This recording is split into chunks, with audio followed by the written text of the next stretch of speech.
February is Black History Month, and 12 News is celebrating the successes and triumphs of Black Americans everywhere. Every Tuesday, Caitlin Pearson brings you stories featuring people from our community who have made or continue to make a difference. Watch Changemakers every Tuesday in February at 6 p.m. Supported by Excellus Blue Cross Blue Shield. Proud to sponsor this Black History Month programming in our Binghamton area and celebrate the contributions and achievements made by Black Americans. Changemakers, supported by Excellus Blue Cross Blue Shield. February is Black History Month, a time when we reflect on the life and legacy of African Americans and the impacts felt today. All month long, Wbng will be highlighting changemakers from in and around the Southern Tier. We start with a couple, Claude and Bessie Fawcett, who for decades were pillars of the community. A member of their church who was close with the couple reflects on their life and legacy. The Fawcetts, oh my goodness, they were the elders of my church, very respected through the church and the community. Claude and Bessie Fawcett both grew up outside of the Southern Tier, but each made their way to Binghamton in the 1930s and 40s. Claude during his military service, and Bessie with her first husband, who was a minister. He was stationed here then the colored troops came for World War II, period, and that's when he met his wife, Bessie Fawcett. At the time, she was Mrs. Bessie Lightford, Reverend Bessie Lightford, the first woman to be ordained in our church, the African Methodist Episcopal Zion Church. Bessie's first husband passed away, and that's when she and Claude connected, a union that would last over 50 years. The two met, and they clicked, and they were like two peas in a pod, really. Both very social. He was a chef, he was a photographer, she was an activist, a public speaker, and speak out she did about everything. Race relations, discrimination, women's rights, history. I was blessed to know the Fawcetts. They inspired me. My late husband, Freddie James, and myself, we took care of Mr. Fawcett in his last years, so we were very blessed to come into his papers and his photographs and Mrs. Fawcett's papers. Claude was known for his culinary skills, creating elaborate Hawaiian feasts. He was also a small business owner and an avid photographer, capturing the African American community's social and religious life.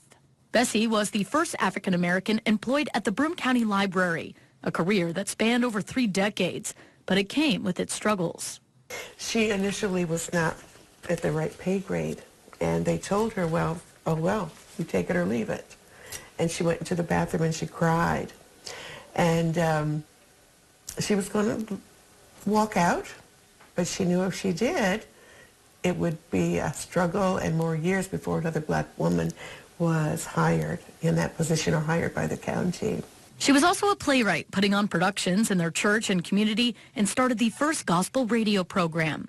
Civic engagement and leadership were also an integral part of both Bessie's and Claude's day-to-day life. Bessie was the first minority to serve as secretary for Church Women United, the League of Women Voters, Interracial Association, and the first president of Semper Fidelis. Claude was a former master of the Prince Hall Masons, served as treasurer for their church, and was active in community clubs and boards too numerous to mention. They had the fight in them because they were equal.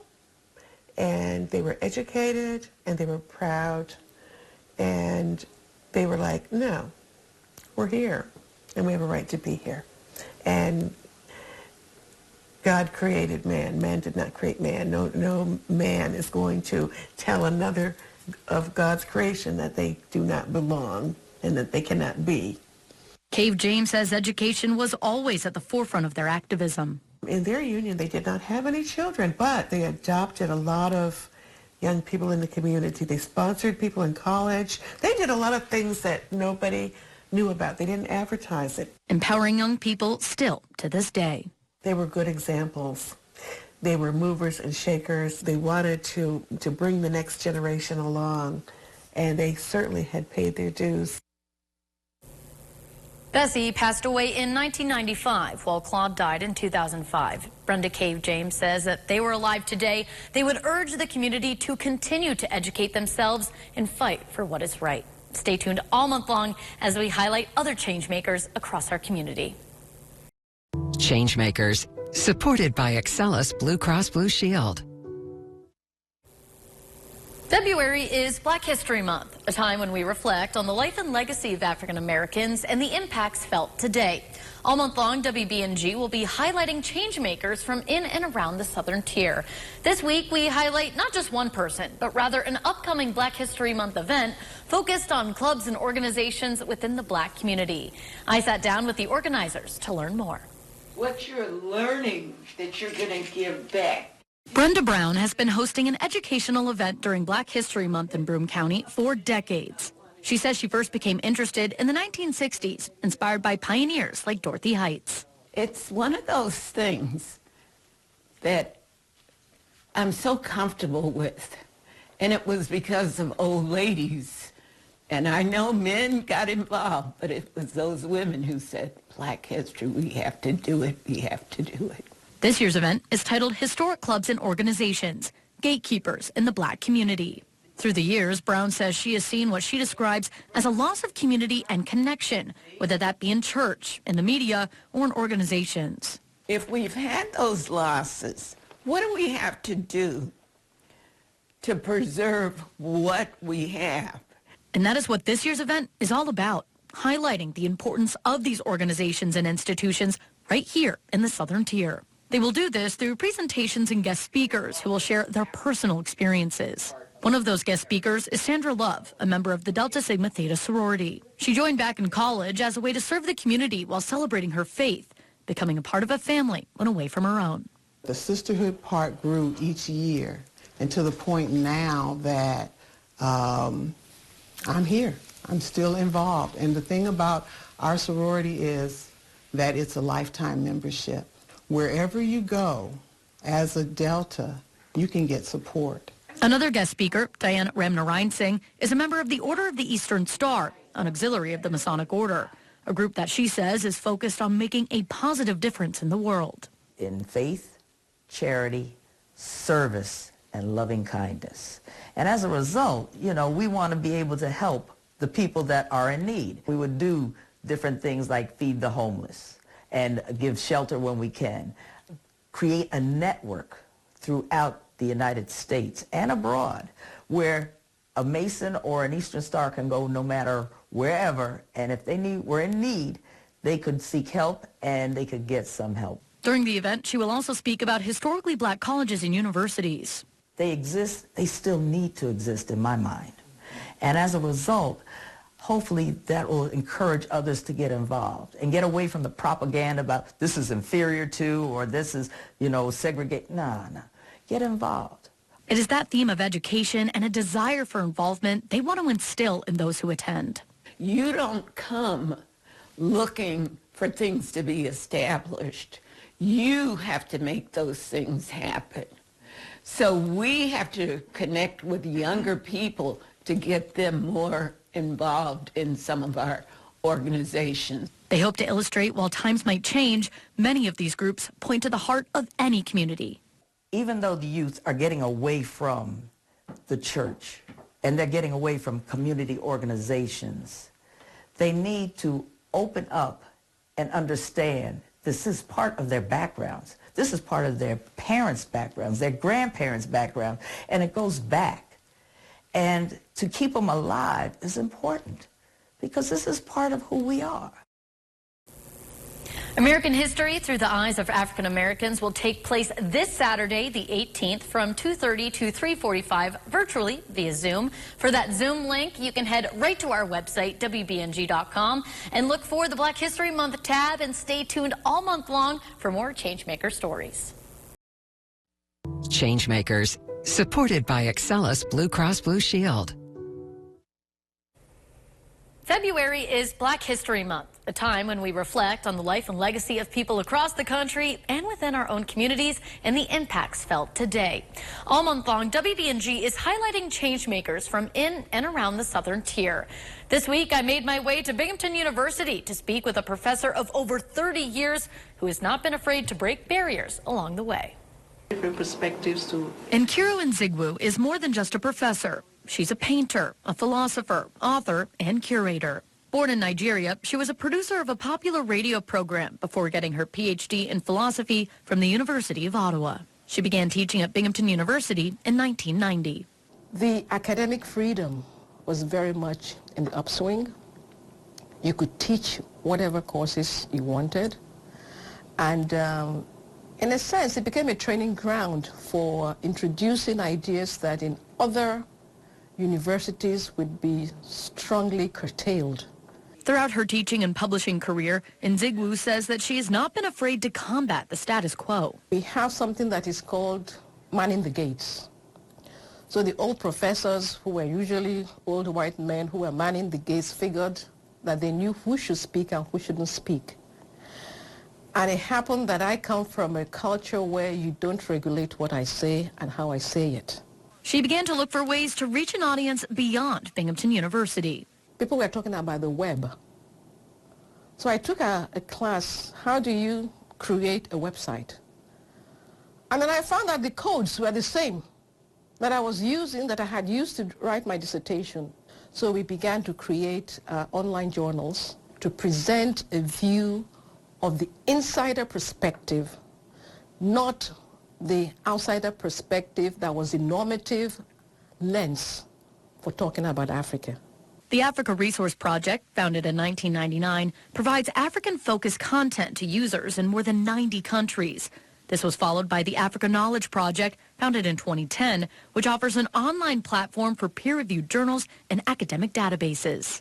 Allowed me to create something that is academically radical, but facilitated a lot of publishing in areas that people were not very familiar with. First day went online, over 70,000 downloads. A philosophy print journal sometimes barely makes 500 people reading it. It was a no-brainer. She received her SUNY Distinguished Professorship in 2019 and in 2021 was elected chair of the Distinguished Academy's governing board. She's the first woman of color and research professor to hold the chair post. Her goals include increasing retention of Black, Indigenous, and other POC professors, while also shining a light on disciplines and research areas she says have been undervalued. We needed to be able to bring in more women and people of color. So I decided, okay, to give back some of that service, I would serve on the committee to be able to shine a light on the applications whose work may not necessarily be appreciated by a whole range of people. And she shows no signs of slowing down. She has several manuscripts in various stages of completion and will continue to be a voice challenging the foundations of knowledge. There's richness in diversity. How the West or the European perspective lens sees the world is by no means the way the other cultures, societies see the world.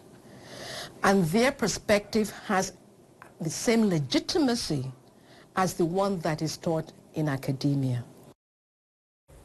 To learn more about Professor Nzigwu's prior publishings and background, you can head right to our website, Wbng.com, and look for the Black History Month tab. And stay tuned next week for our final Changemaker story.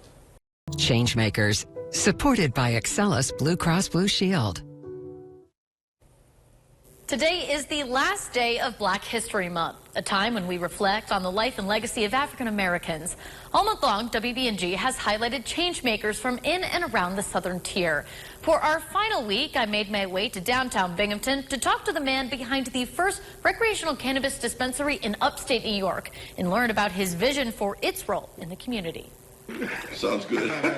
Damian Cornwell is born and raised in Binghamton. He has worked in nonprofits, various businesses, radio, and now in cannabis. He says around 2007, he decided he wanted to be a social entrepreneur. Find the things that are wrong in society, figure out if we can create different companies or organizations that could generate the revenue that could support the activities that could then rid society of some of the things that might be wrong. For Cornwell, the mission to help his community is a personal one. So I have a really large family, and I've seen a lot of decline. I've seen a lot of folks go through hard times. And in towns like Binghamton, they're actually in decline since we lost big manufacturing and some of the businesses back in the day, this is not a place where if you're a young professional, you look to stay. Cornwell wants to change that, which is his motivation behind businesses like Just Breathe. Number one, they kind of reactivate the culture, number one. And number two, it gives more opportunity. Anytime you have more commerce, it's going to give more opportunity, not even just for ourselves, but for the other ancillary businesses that are around us. Just Breathe is the first recreational cannabis dispensary outside of Manhattan and the third in the Empire State. We're the first, so you want to make sure you dot every I and cross every T. You don't want to have an oops moment or have people have bad experiences here, because you're setting a precedent not only for ourselves, but for our community as a whole and even the state. From the beginning, his goal has been to help people and communities impacted by the criminalization of marijuana. When the shop first opened as a CBD store last year, they helped 17 people start the process of expunging their records through a workforce initiative grant. So we used the fabric of CBD, cannabis, the whole 9 yards as a common denominator to pull people together. And then once we got them here, folks signed up to get their records cleaned, and then we were able to take action after that and help get people jobs. That would have never happened if I had a sneaker shop. That would have never happened if I was making T-shirts. But it did happen because we were the first person opening up with a CBD store down here at that moment. Right? And so that helped. It created a lot of attention, and sure enough, we were able to do something good with it. That's really cool. Just Breathe is operated in partnership with the Broome County Urban League, bringing in more funding for the nonprofit. All efforts made to make the organization more robust gives it the resources it needs to do more good. More backpacks, more scholarships for kids, more food for after-school care, more counselors so we can support more families. So that's why social entrepreneurship is so cool a concept, right? Creating different initiatives that can actually help generate money in a private and nonprofit arena, and then you find a pathway to actually make these changes without hurting your tax base. And ultimately, it's better for your community. He says the significance of the store opening during Black History Month is not lost on him. And it's all the more reason why, as an African-American business owner, it's so important to me to make sure that we set a great example for others behind me. I won't be here forever, right? So the question is, how can I change the outcome for folks behind me? And that's really the key. You want to leave the world better than how you found it. Just Breathe is located at 75 Court Street in downtown Binghamton. To learn more about Cornwell and Just Breathe, you can head right to our website, Wbng.com, and look for the Black History Month tab, where you can see all the changemaker stories that we have shared all month long.